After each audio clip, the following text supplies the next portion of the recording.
Welcome to Gomathi's kitchen. நம்ம இன்றைக்கி பார்க்க போகிற ரெசிபி கோதுமை அடை எப்படி செய்யலாங்கிறது தான் பார்க்க போகிறோம். இட்லி தோசை அழுத்து போன நேரத்தில் இந்த மாதிரி அடை செஞ்சு 3 வகையான சட்னியில் எந்த சட்னி வச்சு சாப்பிட்டாலுமே ரொம்ப நல்லாயிருக்கும். இந்த 3 சட்னியும் சேர்ந்த வீடியோட லிங்க் டிஸ்கிரிப்ஷன் பாக்ஸில் இருக்குது.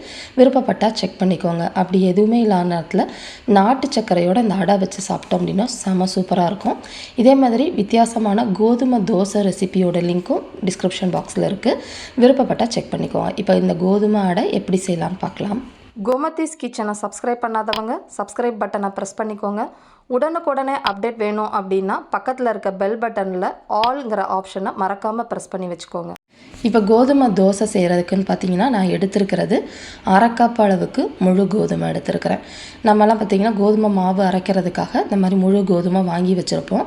இந்த முழு கோதுமை இல்லை அப்படின்னாலும் இதை செய்யலாம். அதுக்கு நீங்கள் 1/2 கப்பு கோதுமை ரவை கடையில் கிடைக்கும் இல்லையா, அது கூட சேர்த்துக்கலாம். அதுவும் இல்லாத பட்சத்தில் நம்ம எல்லார் வீட்லேயும் இருக்கக்கூடிய 1/2 கப் அளவுக்கு கோதுமை மாவு நம்ம மற்ற மாவு அரைச்சதுக்கப்புறமா மாவை சேர்த்து கலந்து இறக்கிக்கலாம். எல்லா டேஸ்ட்டுமே ஒரே மாதிரி தான் இருக்கும். இப்போ இந்த 1/2 கப் நம்ம ஊற வைக்க போகிறது கிடையாது. அது அப்படியே கிரைண்டர்லேயும் மிக்சியிலையோ போட்டு அரைஞ்சிடும். இப்போ அதுக்கு 1/2 கப் அளவுக்கு துவரம் பருப்பு சேர்த்துருக்குறேன். 1/2 கப் அளவுக்கு பச்சரிசி எடுத்துருக்கிறேன். நீங்கள் இட்லி அரிசி சேர்த்தாலும் ரொம்ப நல்லாயிருக்கும்.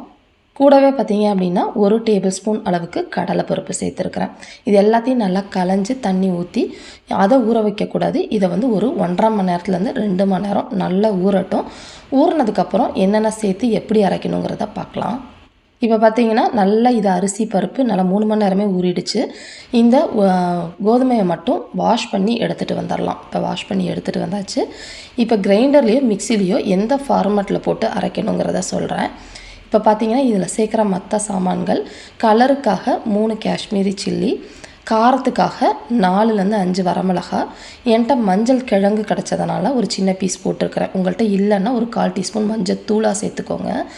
அதே மாதிரி கொஞ்சம் இஞ்சி, 2 வெள்ளைப்பல் பூண்டு, 2 கிராம்பு, 1 பட்டை, 1 டீஸ்பூன் அளவுக்கு சோம்பு. பட்டை கிராம்பு வாசம் பிடிக்காது அப்படின்னா அவாய்ட் பண்ணிக்கலாம். சோம்பு வாசம் பிடிக்கலன்னா சீரகம் சேர்த்துக்கலாம், நல்லாயிருக்கும்.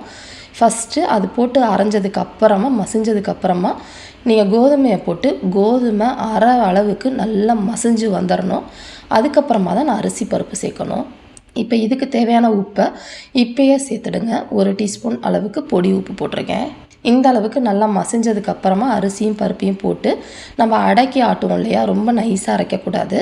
அந்த கரக்கரன்னு இருக்க ஃபார்மேட்டில் அரைக்கணும். இதை அரைச்சிக்கிட்டு இருக்கப்பயே பார்த்திங்கன்னா இதில் ஒரு 1/4 கப் அளவுக்கு துருவின தேங்காய் சேர்த்துக்கிறேன். சப்போஸ் உங்கள்கிட்ட இப்போ இருக்கிற நிலமையில தேங்காய் இல்லை அப்படின்னா அவாய்ட் பண்ணிக்கோங்க. இப்போ பார்த்திங்கன்னா இந்த அளவுக்கு நல்லா அரைஞ்சி வந்துருச்சு. ரொம்ப நைஸாக அரைக்கக்கூடாது. இப்போ இதை வழிச்சிடலாம். இப்போ வழித்ததோட பார்த்திங்கன்னா ஒரு பெரிய வெங்காயம் பொடியாக நறுக்கினது, கருவேப்பிலை, கொத்தமல்லி பொடியாக நறுக்கினது, கீரை, முருங்கைக்கீரை இருந்துச்சுன்னா கட்டாயம் சேர்த்துக்கோங்க. ரொம்ப சூப்பராக ஃப்ளேவர்ஃபுல்லாக இருக்கும். அது வெங்காயத்தை இந்த மாதிரி மசிச்சு போட்டுக்கலாம். பெசரி விட்டுறலாம். எல்லாம் கலந்தாச்சு. நம்மளோட அடை மாவு ரெடி ஆகிடுச்சு. இதை கரைஞ்ச உடனேயே நம்ம ஊற்றினோம் அப்படின்னா ரொம்ப நல்லாயிருக்கும். நீங்கள் ஒரு 2 மணி நேரம் கழித்து ஊற்றினாலும் டேஸ்ட் நல்லாயிருக்கும்.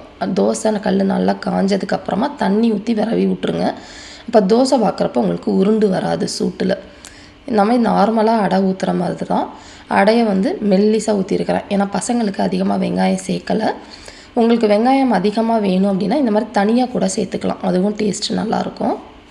போட்டுட்டு தேவையான அளவு எண்ணெய். அடையை பொறுத்த வரைக்கும் கொஞ்சம் எண்ணெய் தாராளமாக விட்டால் தான் நல்லா வேகும்.